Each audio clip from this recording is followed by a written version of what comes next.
தங்கம் வந்து ஏறுமுகத்துல தான் இருக்கும், அது இறங்க முகம் இருக்காது அப்படிங்கறத பத்தி மட்டும்தான் நம்ம சொல்ல முடியுமே தவிர ரொம்பவும் ஏறதுக்கு வாய்ப்பு கிடையாது. ஏன்னா வந்து வட்டி விகிதங்கள்லாம் வந்து அமெரிக்கால குறைச்ச கூட ஒரு 1/4% கொஞ்சம் கொஞ்சமா தான் குறைப்பாங்க. ஒரு பெரிய இது இருக்காது. ரெண்டாவது பங்குச்சந்தை நாங்க சொல்லுவோம் இது வந்து குறைய போதுன்னு ஏற்கனவே நிறைய பேருக்கு தெரியும். It has already been factored in அப்படின்னு சொல்லுவோம்.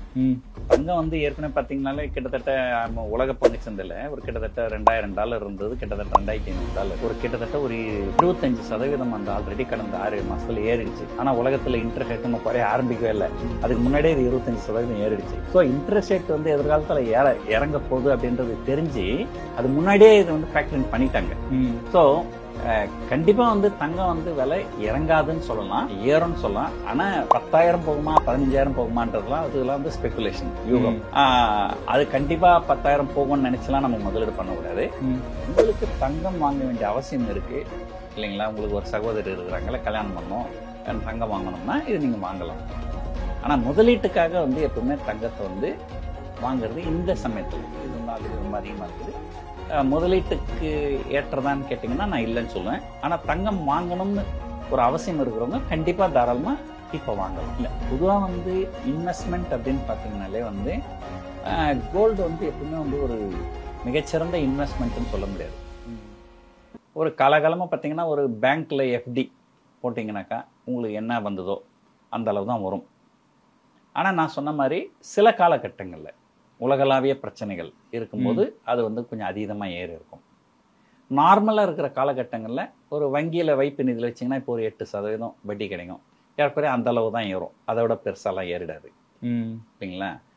ஸோ ஆனா என்னன்னா வந்து ஒரு தங்கம் அப்படிங்கிறது ஒரு ஏழ்மையா இருக்கிறவங்களோ ஒரு மிடில் கிளாஸ்ல இருக்கிறவங்களாம் பெரும்பாலும் முதலீட்டுக்காக வாங்க மாட்டாங்க, அவங்களுக்கு தேவை இருக்கும் வாங்குறாங்க.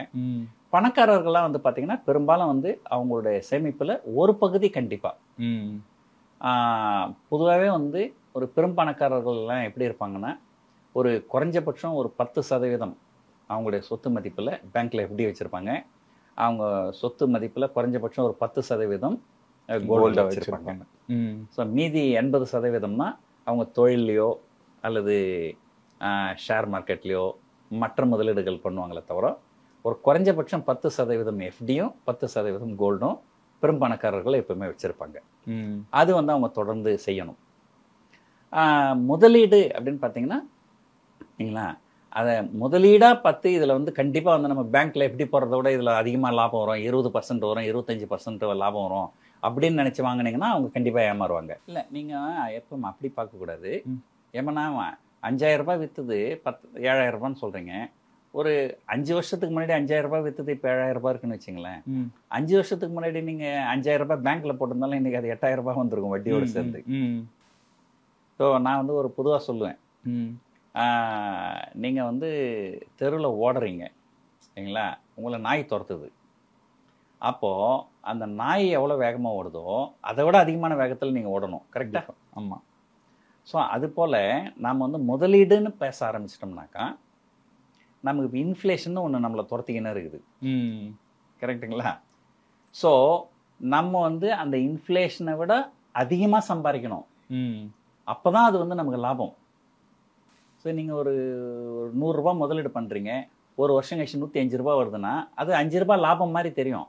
ஆனால் அந்த வருஷம் இன்ஃப்ளேஷன் 6% இருந்ததுன்னு வச்சுங்களேன், ₹1 லாஸ். ஆக்சுவலாக உங்களுக்கு ₹1 லாஸு இல்லைங்களா? அதே மாதிரி நீங்கள் 5,000 ரூபாய் கோல்டு வந்து 7,000 ரூபாய் ஆயிடுச்சுன்றது வந்து லாஜிக் கிடையாது. அந்த 5,000 ரூபாய் கோல்டு வந்து 7,000 ரூபாய் எத்தனை வருஷத்துல ஆச்சு? அந்த காலகட்டத்தில் இன்ஃப்ளேஷன் எவ்வளோ இருக்கு? கண்டிப்பா சார். ஸோ அப்படின்னு பார்த்தீங்கன்னா அதனுடைய இது வந்து ஒரு உங்களுக்கு வந்து தெரியும். ஒரு உதாரணத்துக்கு பார்த்தீங்கன்னா இன்டர்நேஷ்னல் ப்ரைஸ் சொல்கிறேன் நான். இன்டர்நேஷ்னல் ப்ரைஸ்லாம் பார்த்தீங்கன்னா ஒரு 2013 கிட்டத்தட்ட ஒரு $1,700-1,800 இருந்தது. அது பார்த்தீங்கன்னா 2023 ஏறக்குறைய அதே லெவலில் தான் இருந்தது. 10 வருஷமா ஏறவே இல்லை. அதுக்கப்புறம் தான் கடந்த ஒரு வருஷமா தான் ஒரு 2000லேருந்து 2,500 வந்தது.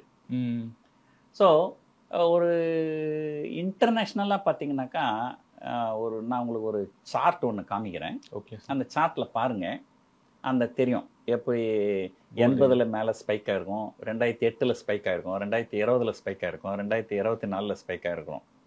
இந்த காலகட்டங்களை விட்டுட்டு பார்த்தீங்கன்னா மற்ற காலகட்டங்களில் பார்த்தீங்கன்னா உங்களுக்கு இன்ஃப்ளேஷன் அளவு கூட அது ரிட்டர்ன் கொடுக்காது.